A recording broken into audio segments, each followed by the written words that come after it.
Hello everybody. Our new Lost Carcosa book is a reprint and expansion of Carcosa by Geoffrey McKinney. Carcosa was originally self-published by McKinney in 2008 in a booklet edition. And in 2011, Lamentations of the Flame Princess published an expanded hardcover edition.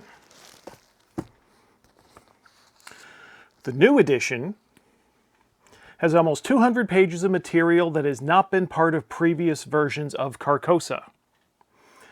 While many of you, maybe most of you, may be familiar with Carcosa through our previous printings that have sold thousands of copies, some of you are not. So on the eve of Lost Carcosa, I will explain exactly what Carcosa is and what the book contains. This is going to be a more clinical detail than wowie-zowie descriptions. There's a lot here, and trying to be all, oh, look at this cool thing, and this, isn't this awesome, over every feature is only going to obscure the facts of what's here, and it'll make me sound like I'm trying to trick you somehow. So, the headline of Carcosa is that it is a weird science fantasy horror setting. It's an alien planet, a hex crawl, a reinterpretation and mashup of Lovecraftian and other early Weird Tales style elements. And it's a throwback to a time where depictions of alien morality were done without authorial comment or consideration of current mores. The background of the setting is that once upon a time, the dreadful Snake Men created 13 races of humanity, color-coded as lab rats for their magical experiments. Then, by their own hubris, they destroyed themselves, leaving humanity free to make their way in this uniquely hostile world. Humanity remains largely segregated, with settlements by and large homogeneous populations according to color. These colors include bone, which are people who have see-through skin, and some colors which do not exist on our Earth: jail, allfire, dome. Color is important to game mechanics in two ways. Each color has certain protections and vulnerabilities concerning space alien technology, and the Sorcerous rituals on Carcosa often require certain sacrifices of specific colors. The book starts off, and I don't know whether I should apologize. I'm at least going to point out that maybe this should be a questing bee style, oh, let's take a look when we're talking and turn the page. But as you may have been able to tell from the videos in this channel, we're pretty lo-fi here as far as how we do things on the video front. We put all of our money, know-how, and effort into making the books, and then these videos, kind of basic. I'll show you the inside of the book later when I'm done telling you about it. Anyway, the book starts off with alternate combat and damage systems, which make character and monster power levels vary wildly in every combat. It makes every encounter on Carcosa wildly unpredictable.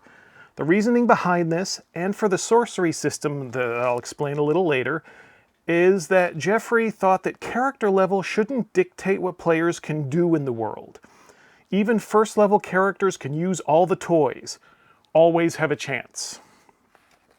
Next, the two character classes native to Carcosa are described, the Fighter and the Sorcerer. Fighters are more or less what you're used to, and Sorcerers are able to perform the Sorcerous rituals of Carcosa. In the original Carcosa book, normal Vancian magic does not exist. But in the areas described in the new material, it does. The real-world reason for this is the two sections of the world were written almost 10 years apart and had different inspirations and focus. In-game, two possible reasons and ways to handle the two different magic systems that exist on the planet are given. After the character classes, the Carcosa psionic system is described. Psionics are a part of the setting. Then there are a couple pages describing the effects of various lotus plants found on Carcosa. Drugs! We then take a few pages to describe space alien technology found on Carcosa. Then about 10 pages of major technological artifacts of the Great Race. Yes, that Great Race. The Lovecraftian beasties and gods are all found on Carcosa. Then we get 32 pages of Sorcerous rituals. There are 6 types: conjuring rituals to summon various entities, banishing rituals to dispel them, invoking rituals to gain knowledge from entities, binding rituals to control entities, imprisoning rituals to confine them, and tormenting rituals to torture them. Pretty much all the rituals, except the banishing rituals, require human sacrifice. Some detail is given to how the sacrifices are to be made. This is the section that caused an incredible amount of controversy when the original Carcosa edition was released in 2008. I've gone over the controversy before on this channel, but it's been a few years. So here is the text of the specific ritual that basically caused the first rupture within the old school movement. Quote, "Summon the amphibious ones. This 11-hour ritual can be completed only on a fog-shrouded night. The sorcerer must obtain the root of potency found only in ruined apothecaries of the Snake Men. The sacrifice is a virgin white girl, 11 years old, with long hair. The sorcerer, after partaking of the root, must engage in sexual congress with the sacrifice 11 times, afterwards strangling her with her own hair. As her life leaves her body, 10 to 100 of the amphibious ones will coalesce out of the mists." Unquote. Depictions of alien morality. I told you. If you've got a problem with it, move on with your life. I've let you know it's here. If that's really not for you, now you know. I gave a vigorous defense of this when McKinney published his version in 2008, and I've published and sold many thousands of books with this in it since 2011. I've heard it all.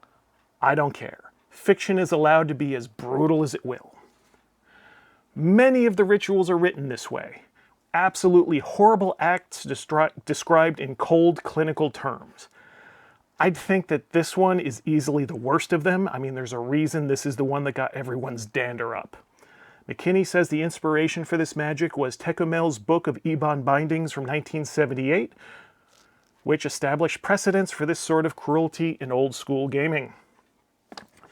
The ritual section is the only place in the entire book where this sort of graphic description appears. Sorcery on Carcosa is bad news. After that is the monster section, almost 40 pages of monsters.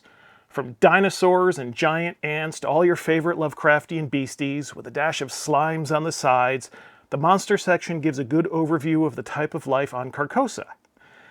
It quickly becomes obvious that the creatures taken from Lovecraft are adapted for use on Carcosa. Azathoth, for instance, is not an entity at the center of the universe, but in this case rather a monster that dwells in the caverns at the planet's core. And while some of the Lovecraftian names are fearsome creatures here and absolutely not to be taken lightly, the existence of the Sorcerous rituals specifically pertaining to them, all of the existing technology of the Great Race and space aliens for the taking, and the custom combat rules means that humanity can fight them, and maybe even win. And figuring that out helps reveal something else that the book never outright states. Carcosa is a full-on post-apocalyptic setting, but it's not humanity's apocalypse. The remains of the Snake Men, the vanished Great Race, other civilizations have colonized and/or dominated and/or ruled Carcosa in the past. They're all gone now.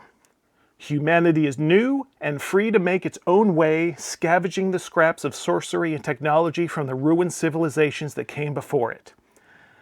I think of it like how small mammals survived the meteor that destroyed the dinosaurs here on Earth. That's Carcosa. The biggest section of the original Carcosa book, 100 full pages, is given to describing each and every hex of the original Carcosa map. All 400 of the 10-mile hexes have 2 features or encounters described. Some of these descriptions are a single sentence long. Most are a paragraph. Next up is the fungoid gardens of the Bone Sorcerer, a more detailed look at one of the hexes from the main map as an example of how to flesh the setting out. It is itself a smaller scale hex crawl with a small dungeon included. Then we have random encounter tables for Carcosa, then a few pages for charts generating spawn of Shub-Niggurath. It's essentially a monster generator with the specifically Carcosa flavor. Some pages on space alien armaments, a random robot generator, section on mutations, a couple pages about human civilization on Carcosa.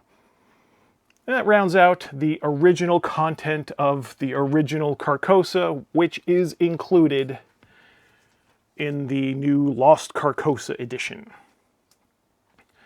Brand new for this edition is a section on Carcosa names divided by color. Each color of humanity uses a different real-world language as its inspirational base for names, and there's even a Cthulhuoid name generator. And then we get to the Southern Lands. The original Carcosa book contained one quadrant of the planet. The original Carcosa was released... Okay, I already said that bit. Sorry. Yeah, in 2016, Geoffrey McKinney released 4 adventure modules: Barrens of Carcosa, Jungles of the Nanothoa, The Mountain of Dreams, and the Youth Kugathap Swamp. Thank you again, Geoffrey. Together, they describe a second quadrant of Carcosa. That hex map, which we have combined from the 4 constituent maps into one poster-sized hex map in this edition of Lost Carcosa, is 5 miles to the hex, with 1,768 hexes on the map. Only a small selection of the hexes are described. There's a lot of ocean hexes, almost all of which are undetailed. But the hexes that are described are done so in far more depth than the hexes of the first quadrant. Some descriptions take up a full page. The hex descriptions for the Southern Lands takes up over 150 pages of Lost Carcosa. The original Southern Lands releases were originally formatted for first edition AD&D for whatever reason, and we have done our best to reconvert everything to line up with the original Carcosa format. All of the Southern Lands material has been laid out in Lost Carcosa to match the original Carcosa layout by the original graphic designer. However, since the Southern Lands uses the Vancian magic system typical of D&D, the conversion is not perfect, but you'll be able to figure it out because that's the magic system we use in the LOTFP rulebook. As I said earlier, we provide a couple of possible in-game explanations about why magic operates differently in the 2 quadrants. So, that's Lost Carcosa. 464 pages of high weirdness and free creativity, taking inspiration from numerous sources and melding them together in a way that all of the influences are readily identifiable. But the combination produced is unique and fresh. The interiors are printed in 3 colors, plus inside both covers is an A2-sized full-color fold-out poster with maps, charts, and graphic aids. Maps and graphics related to the original Carcosa are inside the front cover, maps and graphics related to the Southern Lands, and the back cover. The book is a work of art, from the concepts printed on its pages to the design and construction of the physical object. Sewn binding, the works. Carcosa is one of LOTFP's most popular books, going through 3 printings, and now we've expanded it with this new edition. Less than 550 total copies across the 3 different covers, and the books are identical inside aside from the covers, will be available when sales go live tomorrow, 9 p.m. Finnish time, August 23rd, 2026, in case you're not watching this on the day I post it. So, this printing, fingers crossed, is sure to sell out sooner than later as well. So, that's an overview of what Lost Carcosa is, and for a very high-tech way of doing this, I will point... I'll do this trick with the binding. You know, this is something I always like to do. These are my personal copies, so I can do that, you know. These books are solidly constructed, and this is what the interior looks like. With artwork, you can see the purples, hints of green here and there. Yeah, this isn't the most fancy way of doing this, but hey. trying to preview the book. Here's a little bit of what it's going to look like.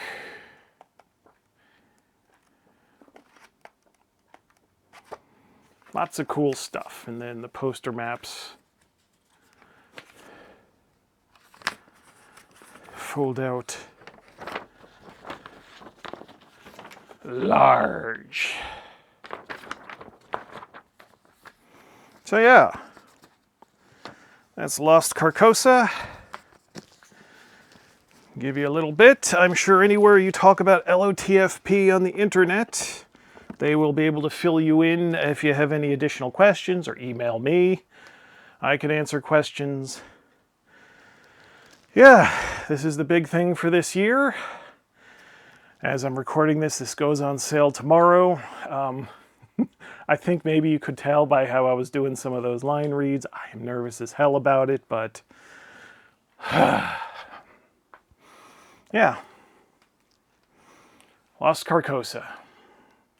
This is it.